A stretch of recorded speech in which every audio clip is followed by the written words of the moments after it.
అందరికీ నమస్కారం.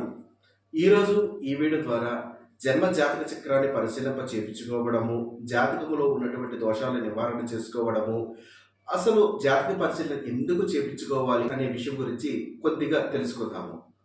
సామాన్యంగా మానవ జన్మలో కొన్ని సమస్యలు రావడము అది సాధారణము. ఏదైనా సమస్య వచ్చింది అంటే నెల, 2 నెలలు, 3 నెలలు ఉన్నా దానికి పెద్దగా ఆశ్చర్యపోవక్కర్లేదు.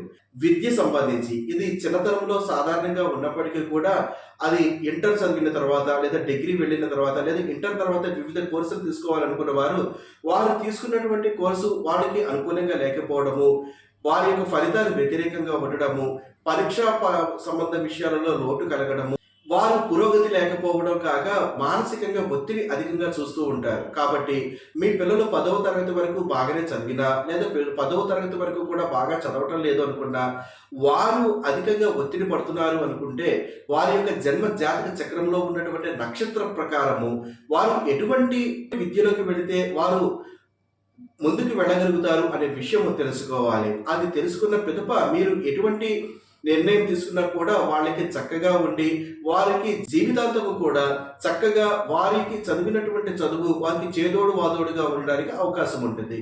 కాబట్టి చదువులో అంటే 50% 70% వచ్చిన వారు కూడా చదువులో ఉన్నతిగా ఉన్నవారే అవుతారు.